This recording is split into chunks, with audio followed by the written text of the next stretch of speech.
Hi guys, hope everyone is doing well. Welcome to another Wednesday live with Krylan.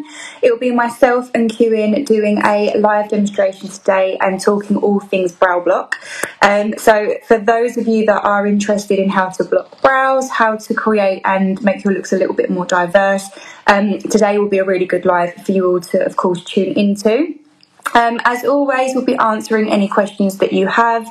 This can be a brow topic openly. This can be about blocking brows. Maybe you've tried to do it before and you've had a few technical issues. So please do let us know and we will try and talk you through all the key tips and tricks of how to get a nice, smooth brow block. We'll be doing two different styles of makeups as well, just so that you can get an idea of adapting your brow block to each genre of makeup that you're going to be doing. You can see I've already started half of mine, and I am just going to get Q and join onto the live now so that we can start with you guys. So we hope everyone's doing well and having a good week so far. Let's see, where's Q in? There he is. As always, get your questions in. We always love to hear your questions, especially with brows. I feel like it's a popular topic. Hey Q. Hello. How you doing? Looking fabulous with your lashes. You know, these are very, like, literally, I feel like I've got, like, this black tunnel on the top of my eye. I love it. How are you today? Yeah, I'm good. This topic is, I think, one that everyone either loves or hates. Like, brow block is one of those things that you either try and avoid to do or you love to do. So we're going to probably have lots of questions coming through. And Kieran, I must say, you've done that brow block very quickly, because I spoke to you probably like, what, 15, 20 minutes ago, and you're done already. Yeah, I've been like, so I'm good. It looks good though, really nice. Well awesome, thank you. Okay, so I've already kind of started half of my look, as you can see. I'm going to be going for a little bit more, whether you're looking into a fashion look, if you want to do something a little bit more kind of sci-fi-esque. So yes, this is more like a beauty base of kind of doing a brow block, if you're going to be doing any kind of photography work or beauty-based looks as well. So I'll show you my technique for that. Q, what are you going to be doing? So I am going to be using a Prozade. I'm sure a few people who have been on the lives before, they know that I like to block out the brows with Prozade. I do feel like it's very fast, it's very convenient, and it stays put. Specifically for a look like drag, you know, with our harsh lights, you know, there's stage performances, backstage costume changes, wig changes. You know, you do kind of need something to be a little bit more durable. So I've gone for the Prozade. Amazing. I'm going to do the same, but I know our techniques are slightly different. I'm going to use the Prozade, and I'm also going to mix that with, not physically mix it, but pair it, should I say, with eyebrow plastic. This is like my fave go-to. Generally, for my brows personally, they're quite coarse, so I feel like it doesn't matter how much Prozade I put there, sometimes there's just little gaps. So I like to fill in with a little bit of the brow plastic just for a smoother finish. So yeah, I feel like glues, there's tons of options. I mean, Prozade I would say is the most popular, the most universal. But even if like you use spirit gum, or you may know it as like a Mastix glue that we also sell, that's also a fantastic option as well. I just feel like Prozade's a little bit more flexible, isn't it? It's a little bit more kind of durable. For sure. And I feel like when I move my brows, I mean, I feel really weird with one brow like 10 kilometers above the other. But when I move my brow, I don't feel heavy, if I can put it that way. You know, when I studied back in a very long time ago, there was, I don't think there was no Prozade. So the only way that we were able to do, you know, brow blocking was with Mastix and a plastic or an FX wax of sorts. So, you know, learning this technique, it really did kind of change my game, because I used to hate blocking brows. It was absolutely one of my worst. It's definitely something when, again, like the same as what you're saying, when I first started out in makeup, I really generally didn't think I would use that often. I kind of looked at brow blocking as something, if you're doing like a period-based drama, if you're doing something where you need to, of course, adapt to that era of makeup. However, the more and more, you know, we've been in the industry and doing this look, like fashion, for instance, it's something we use on a regular basis within fashion makeup. So whether that's on a fashion show, on a photo shoot, it just gives you a blank canvas to really manipulate the face. So if you're working on a client that has, for instance, like myself, a very full brow, it's very difficult to get fine, delicate details because the brow's just there. It's in the way. It's very obvious. Yeah. And as well, eye shape and size, like, you know, you can talk more about that because, you know, what you're doing, but it can dramatically change that as well, right? Absolutely. And I feel like, you know, people obviously are, you know, really stuck with brows. I mean, they do kind of frame the face. And I mean, as we know, no brow on the face just kind of makes you look a little bit weird. Yeah. So, you know, I know people are very particular with their eyebrows. But I feel like, you know, having this sort of a skill or this knowledge, it really does give you, it gives you the opportunity to play around with your look.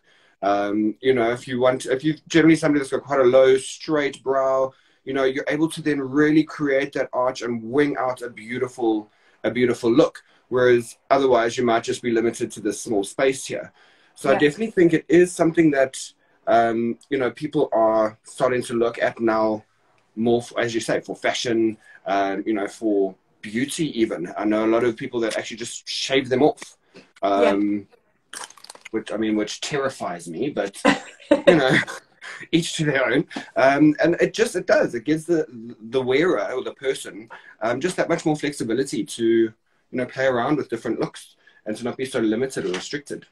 Yeah, we're talking about like shaving and plucking brows. That was like a massive thing in the 90s, right? So some of us are still scarred from that. Some of us still haven't recovered from the brow growing back, or it doesn't grow back easily. So yeah, maybe don't like remove your brows, guys. Just use a brow block and you don't have to worry about it never growing back the same again. As well, it's like the right glues you use. I think it's really important in makeup, especially when you're working on a client's face, that you're using the correct glues to get the best results. So making sure that you're not just using like an arts and crafts glue, like you see it a lot with, you know, glue sticks, and it's, you know, you have to still be using a cosmetic grade. It's really important that what you're putting on someone's face is for a cosmetic reason. As well, like the lasting ability and the durability. You don't want it, if it's for a performing basis, to start lifting and moving. So that's really important as well, right?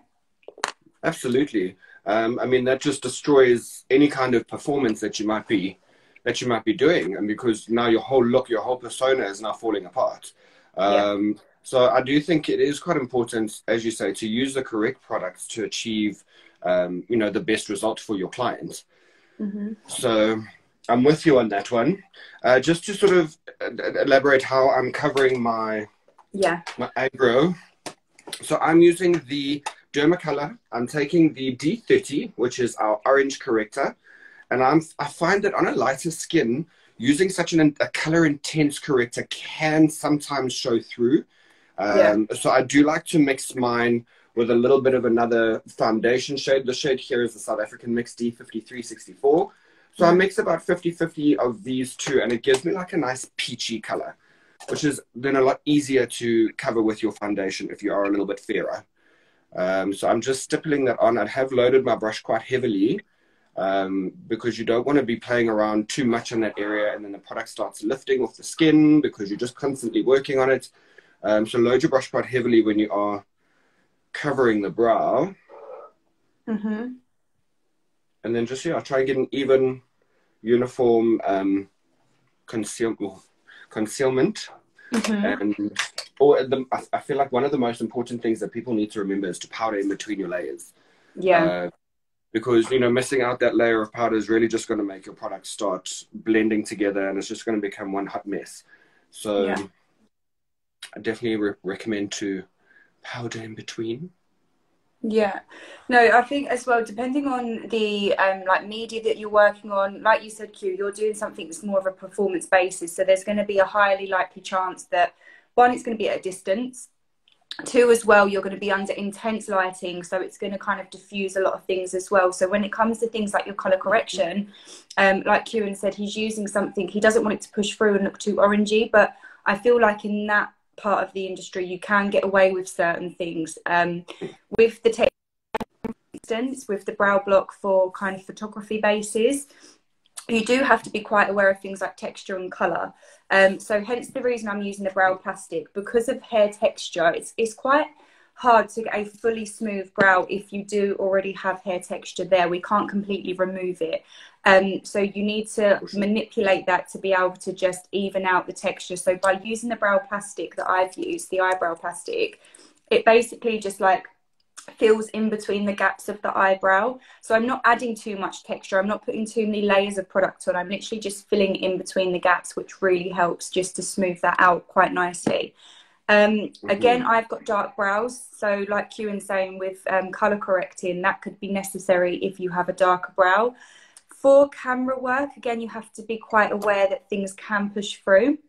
So what I also tend to like to use for brow blocking is the TV paint stick, just directly, no colour correction. It's one of the just under Derma, I'd say it's like the second highest coverage foundation that Kryolan do. So if you don't want to, if you're doing photography work, have to put like colour corrector, powder, concealer, all of those elements, then I would say go straight in with TV paint stick. But if I was doing it for like stage or for, you know, performing basis, then you can definitely get away with doing colour correction. And sometimes you need to do that as well, because, you know, you're face to face with people as well, so you've got different elements in there. Absolutely. We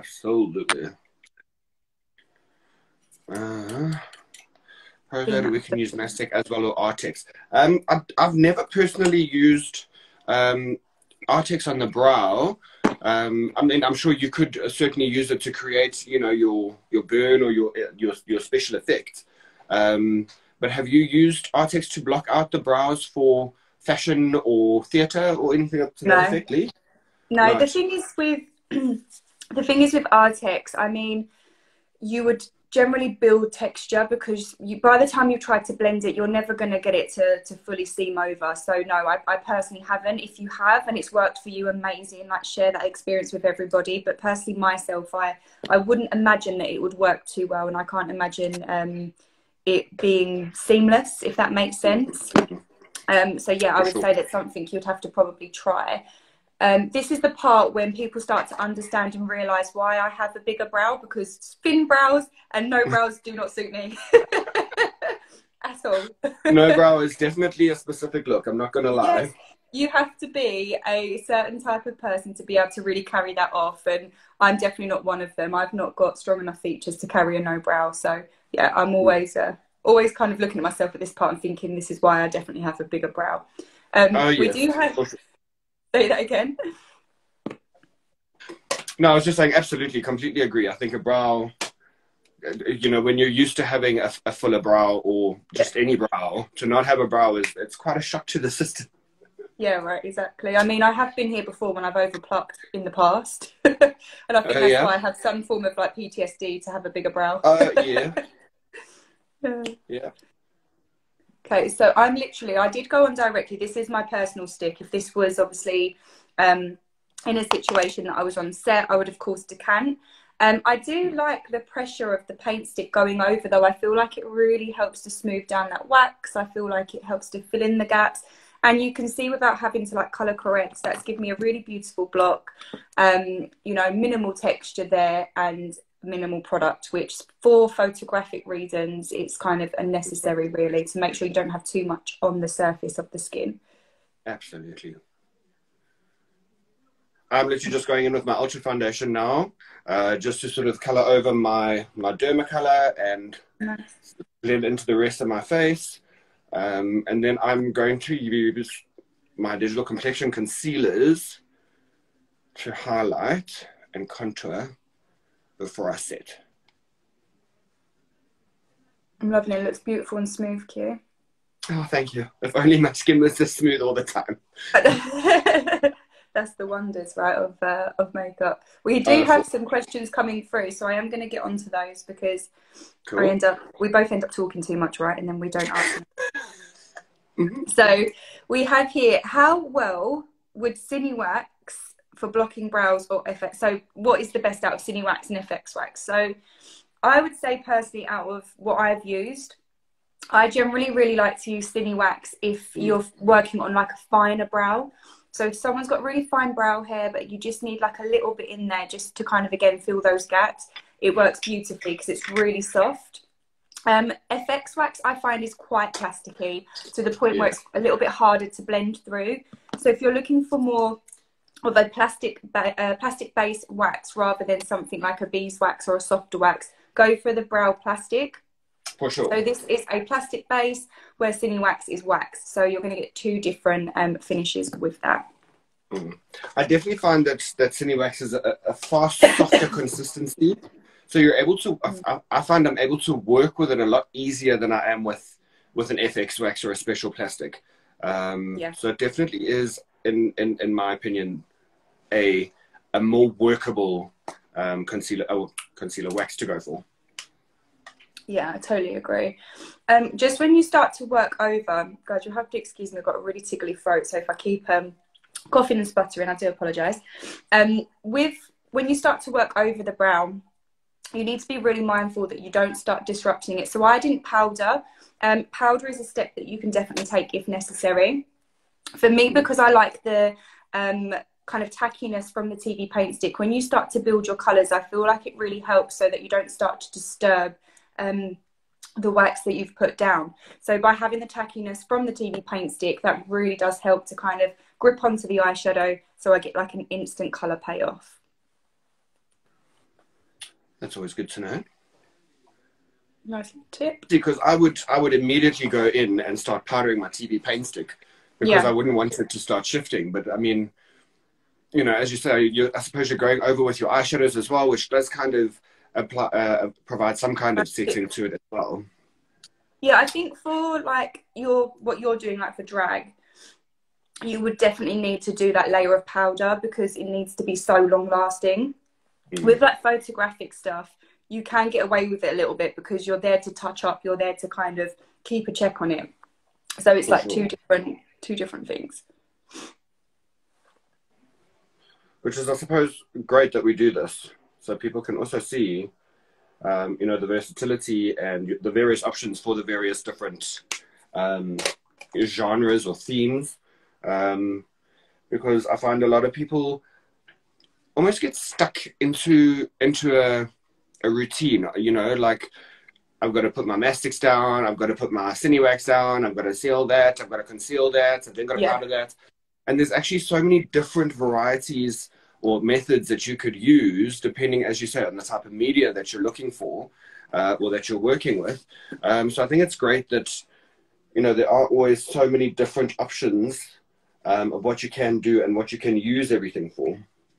Yeah, definitely. And the thing is, everyone finds their own way with what works, what feels the most comfortable. And dependent on the brow that you're working on as well, everyone's brows are going to be totally different. You're going to have some brows that are quite textured and you are going to need to use a little bit more product to get them down. But generally, I would say as long as you're sticking to those kind of cosmetic grade glues and that process and them steps, it works, you know, really well. Yeah, you shouldn't have any kind of issue. We've got some more here, so let me get onto those as well. The other question that we have is, okay, my battery's going to die. What glue are you using, please? Hopefully you're still on here and you've managed to reconnect. So Q, can you just repeat what one you used? So I've used the Prose, the original, just to stick the hairs down onto the skin, flatten them with a spatula, and then just powdered to remove the tackiness before I've gone on with my my foundation product. So Prose, the original glue. Yeah, I used exactly the same, and with that I used the brow plastic. So that's how I've blocked my ones, just using those two products. So because I'm doing more of a fashion-led look, I am just using, this is a palette, oh, as I dropped my pan out. This is a palette that I've really recently made, so yeah, I didn't put a sticker in there, that's good to know. So you can obviously customize your palettes, you can pre-buy them. This is one I just kind of use for more of my creative stuff. It's just got like a nice selection of bright colours in there. Love that. All about the colour, yo. Yes, absolutely.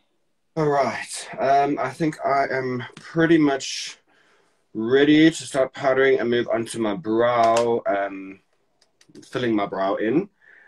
So I wouldn't normally powder my digital complexion concealers, but as I'm working with the Ultra Foundation underneath, I do need to set that. So specifically also for theatre, for stage, also here in the hotter climates like South Africa, we do always recommend to press your powder into your foundation to make sure it's properly set. And when using the Dermacolor fixing powder, obviously that then becomes waterproof as well. So it really does help specifically for something like stage when you need that excellent durability.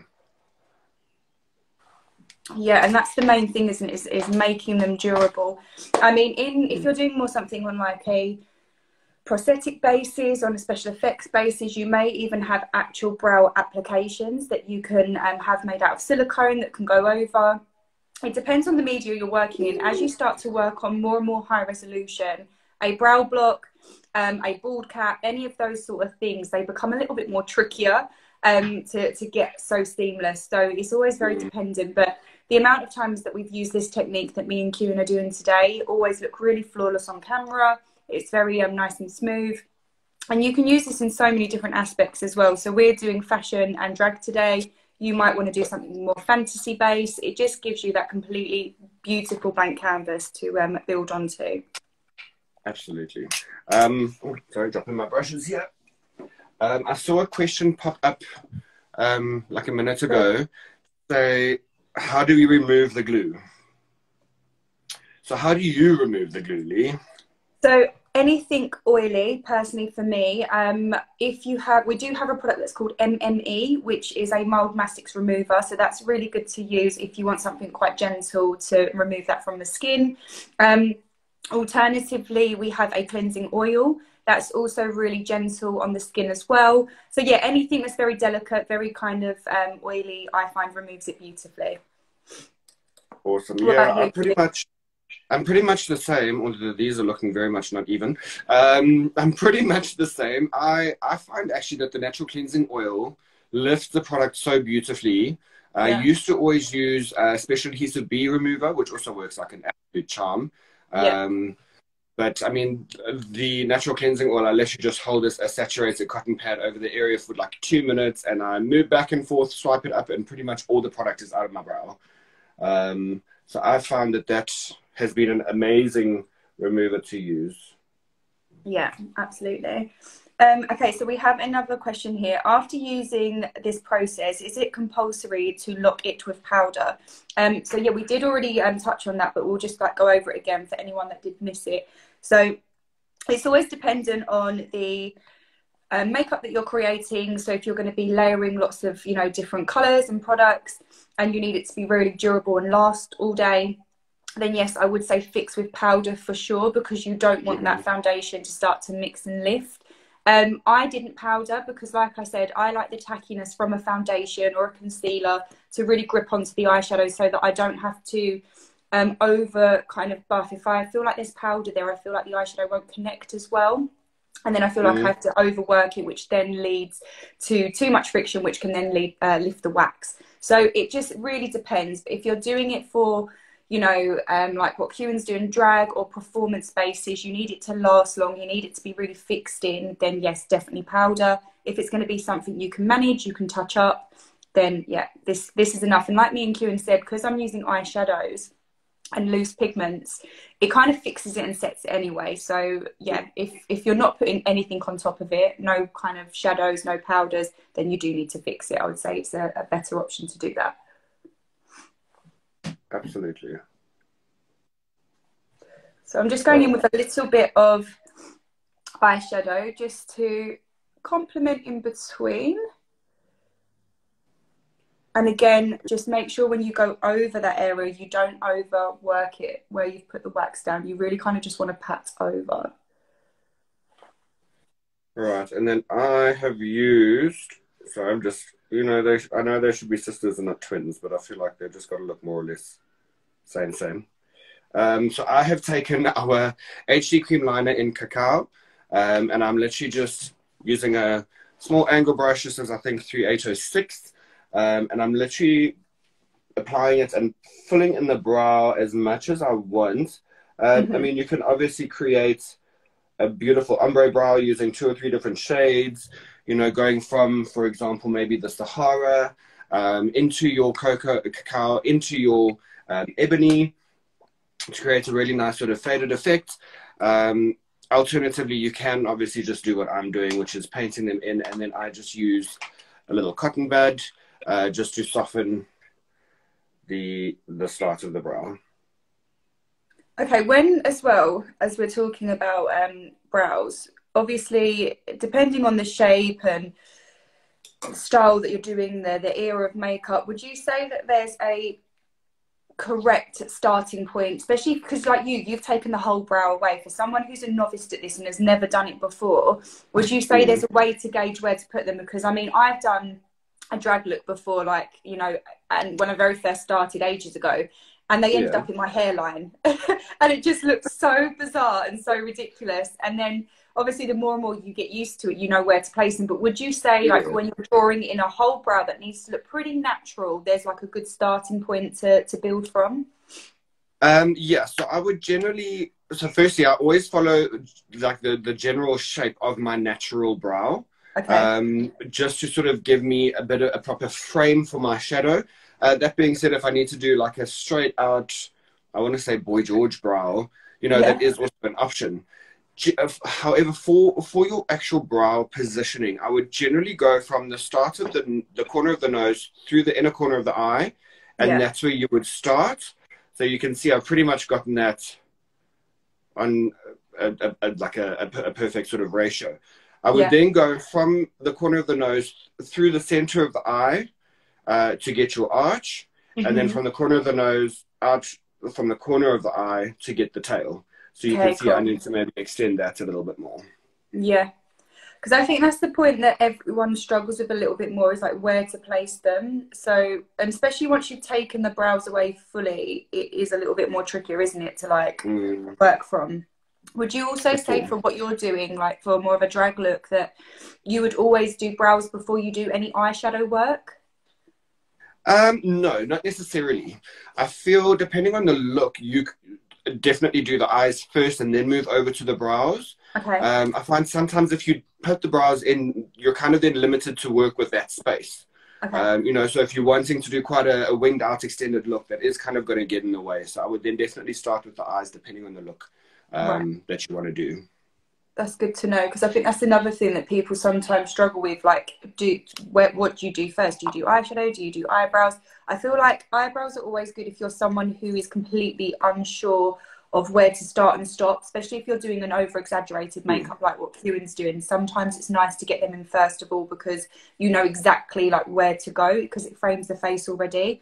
But then, yeah, what you said, Q, is completely right. You can end up kind of limiting yourself to the design of your look as well. And I find a lot of the time with drag makeups, I mean, you know, I'm sure many people online have watched, you know, RuPaul's Drag Race, and you see all of these amazing, over-the-top, beautiful makeup looks that they create. So I feel like if you're wanting to do something that is quite dramatic and over-the-top like that, definitely, you know, work with the style that you're wanting to do and then incorporate the brows after that, because you can adjust the brow according to the look that you have created.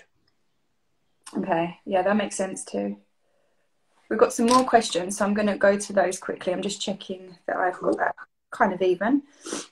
I mean, the great thing about any brow situation anyway, even if you are drawing them back in, they generally are sisters, not twins. So if they're not like identical, it doesn't matter. That's what I always tell myself. Okay, so we've got TV paint stick is good for which skin? There's another TV paint stick question here, so I'm going to do them in one. Is TV paint stick better for use in summer or winter? Okay, so TV paint stick is a fantastic foundation for full coverage. So if you're someone that is looking for like a full coverage foundation, it's amazing because it has a very strong amount of pigment in there. If you're a slightly, I would say it suits any skin really. It's how you prepare the skin. The foundation will sit on any skin type. It is more of a wax base, so it is generally quite good if you find your skin's a little bit oilier. But generally, if you prep the skin well with the right primer, you can put it on any skin. It's absolutely fine. So don't limit yourself to which skin type that you can put it on. In regards to the question of like seasonal, Again, you can use it to its heaviest of capacity. So in the winter, if you want to go like full coverage, or in the summer, if you don't want to wear as much, you can shear it down. Like the pigment is what makes it the full coverage. So it means you don't have to put on as much product. So always keep that in mind as well. Look for a foundation that's high in pigment, because then it means you don't need to use as much as of it. So keep that in mind. It's like an all-rounder foundation, really. I like that you've mentioned that, because what we often find is, you know, somebody will come and purchase a fluid foundation, the ultra fluid foundation, expecting it to be this full coverage. You know, they don't apply it, or they purchase a Dermacolor, for example, and expect, you know, a really nice natural sheer foundation, and then they're not quite aware of how to work with it to get the various effects that you can get with it. So I do like the fact that you have mentioned that it is a full coverage product, so you don't need to use a lot of it on its own to get that coverage. Yeah, definitely. As well, we had, sorry, I did just read it, it's popped straight out of my head. Let me read that again. We had a question in relation to, okay, so this is a good one for you, Q. Do you sell eyebrow plastic in South Africa? I have only seen the nose putty. So we don't have the specific eyebrow plastic. We do have the Cinewax though, which is a good alternative that you can use. So those, unfortunately, eyebrow plastic is not available. However, we are happy to order it in for you if you pop us an email. I'm sure our ordering department will be able to pop that onto our next stock order. Oh, there you go, guys. See, you're gonna have a list the length of your arm when you get off of here. Watch. You're going to have people ordering. You're going to have a list of people saying, can I have this, this, this, and this? Q said I could order it. yeah. There's going to be trouble tomorrow. But no, that's the beauty of Cryolan. We do, you know, we have it there. It's just if it's popular. If it's not popular in some countries, then of course it's not going to be stocked. But as soon as there's a demand for it, it's possible to get that for you. So For sure. Absolutely. I'm just putting some body jewels on, actually. So as I'm doing a little bit more of a fashion-esque look, I'm just going to kind of glam it up. I've also put a little bit of polyester glimmer there as well. So really good tips and tricks if you're photographing eyebrows that have been blocked. As I said earlier, you're always going to have a very small amount of texture there, no matter how well you've blocked it, how clean it is. I mean, I've done, and so has Q, we've both done a really smooth brow block. You can see there's no, like, from the side profile, like, bulkiness coming through. However, you have to be realistic. There is coarse brows underneath there. So when you're going to shoot under a very high resolution camera, that is like putting a magnifying glass to your makeup, you're going to see a form there. It will still look smooth, it will still look clean, but you will probably see a little bit of texture there. So a really good way to get the camera to reflect that, so that you can cheat it. The thing is with the camera, as clever as it is and how much you can focus, it's also very easy to throw it off focus as well. So by putting things that are iridescent, that are sparkly on top to the camera, it will help just to diffuse that as well. So always keep that in mind in photography. If you do need a little bit of help. Again, it might be the case it's absolutely fine. You don't need it because the eyebrows might be really thin. But again, it's just a little tip for you guys if you are struggling with your brow blocking. Good tip. I'm just going to do a little wing liner just to finish that eye off. You're doing a little wing liner. I'm doing a big wing liner. I love it when we do the opposite. So I've just taken a little bit of my Ebony cream liner, and this is my own personal one, so I am using it from the pot. And this is a really, really beautiful, smooth application of product.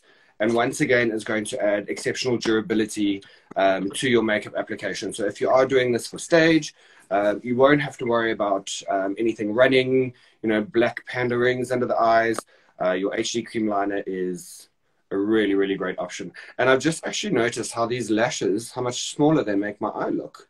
I mean, if we look, I look a little bit. There you go. There we go. I just walk around like that for the rest of the day. Yeah, this is the thing with eyelashes, right? They're either a hindrance or they can be a massive help. So, yeah, I mean, for the look you're doing, I think they look amazing. They go. Oh, goody. Thank you. I think these are the biggest lashes that Cryolan have, the SG ones.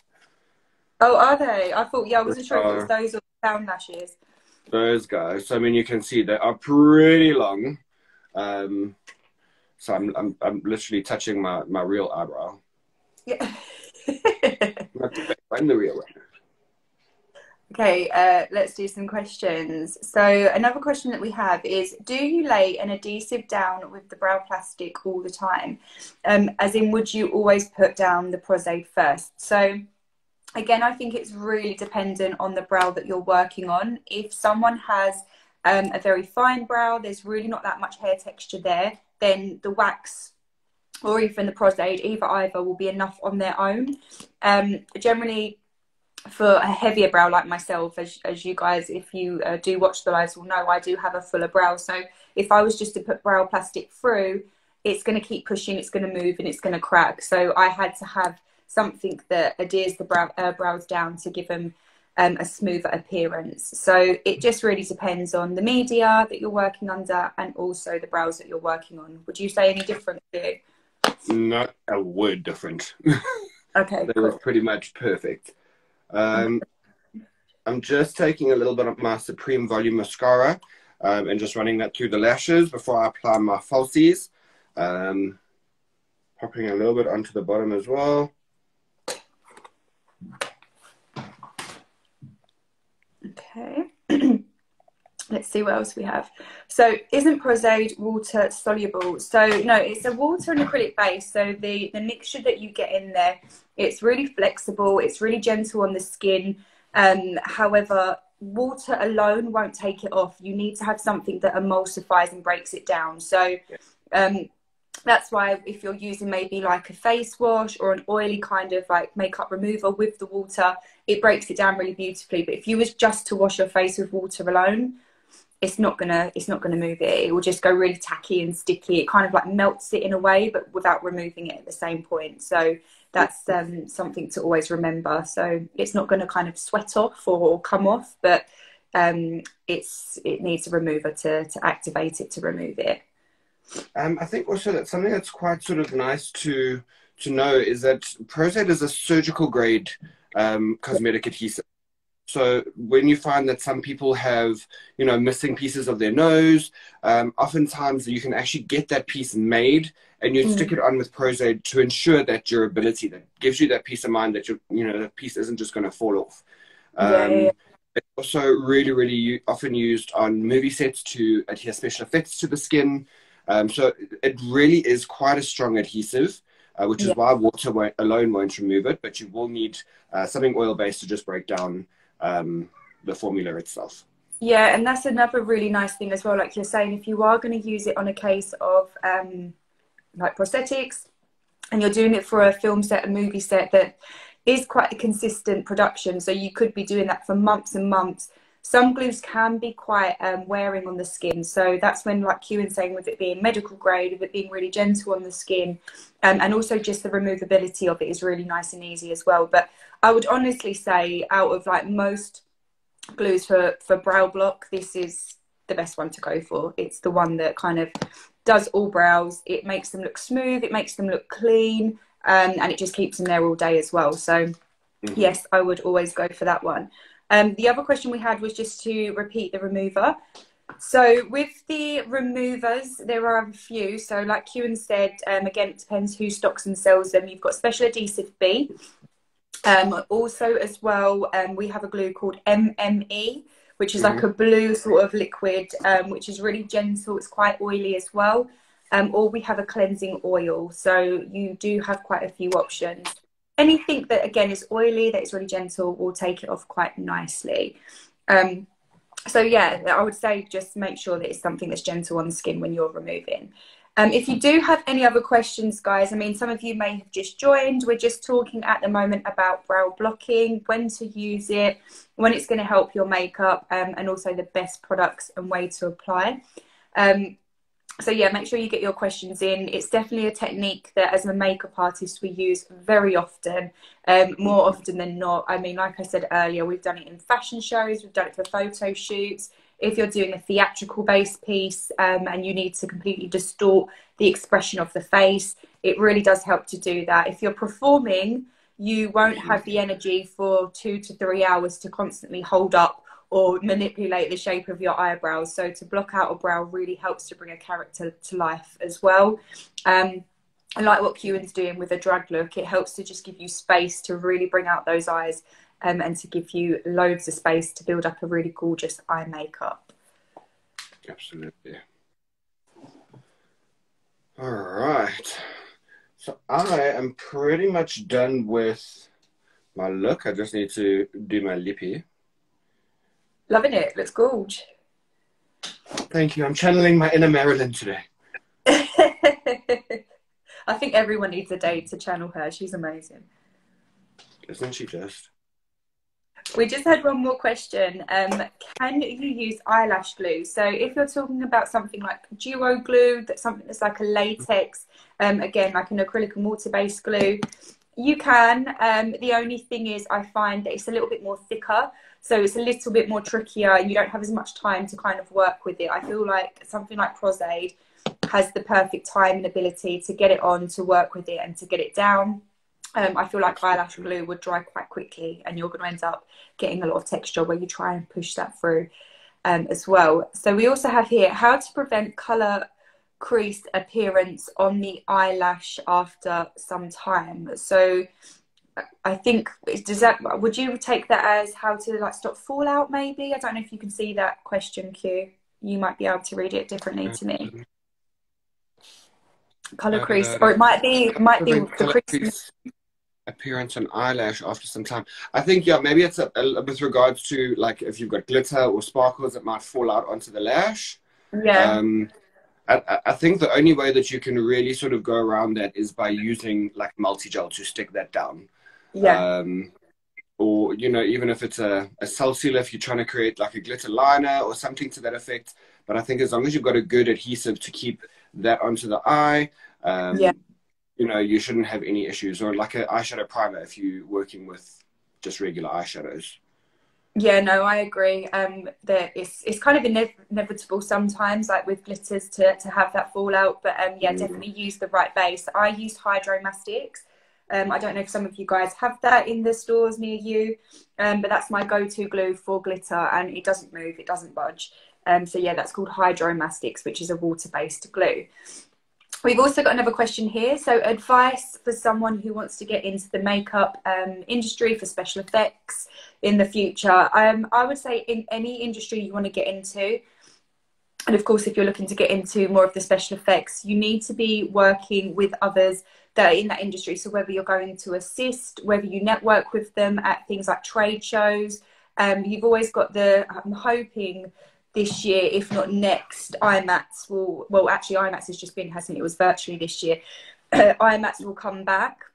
IMATS is a fantastic trade show to go to because it has every artist there under one roof, from special effects to fashion, theatre, and they're amazing to go up to, speak to, and get contact with. If not, it's just kind of like building up your portfolio, making sure your work's very clean, and you're, you know, working on your references to make it look as realistic as possible. But ultimately, I'd say it's kind of like networking and getting to know the people within that industry. Agreed. I think also there was a... Oh, don't talk while you're doing it. You red lips. There was an article, a blog post about Krylan and building your book. Yeah. Was it last year or the year before? That I actually found had some really, really good tips and some really great advice in there from industry professionals. So if you do have the time, just pop over to krylan.com and hit the blog post tab, and then just scroll down. You will find a little article on building your book, which I found was really sort of enlightening for me, who's an artist that's been in the industry for 16 years now. So it's definitely worth a read if you can. Yeah, that's a really nice nice tip as well. Always making sure that you're keeping up your profile and your portfolio. We have another one here. Hydromastics, haven't heard of that one. Thanks. Yeah, it's a really amazing glue to work with. It's very gentle as well, so you can use it on and around the eyes. little kind of like jewels and body gems you can put on with it, and it doesn't crack or crease. It's really great for that as well. So yeah, Hydro Mastics for glitter glue is definitely the one to go to, guys. I'm just having a look through some more of these questions. Love your lashes, everyone's saying, Q. Oh yeah, thank you. So yeah, I mean, you can see they're pretty long. So these are great lashes to go for drag, or for anything just over the top and glamorous. So thank you. Beautiful. So we are just coming towards the end of our live, guys. This is going to, of course, be saved. We'll save it onto the IGTV page. So if you do want to rewatch it, if you need to recap on the products that we use, then of course you can. Anyone that joined a little bit later and is wondering what we are doing, because this is, of course, not your everyday makeup. It is a fashion... Is it not? Well, for you.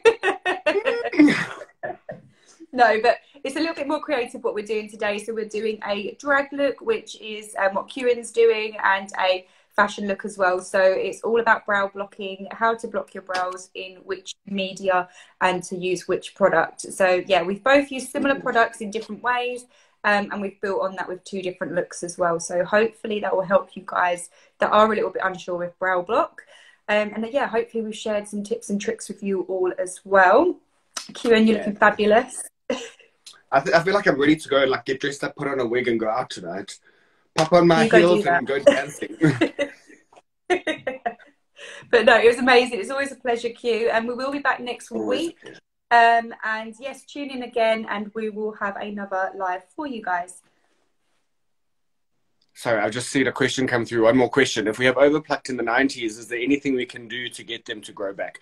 Apparently castor oil is quite good. There you go. Castor oil, yeah, makes your lashes and your brows grow fast. So give that a try. There you go. Tips for those that have overplucked. 90s definitely have left us all a little bit scarred.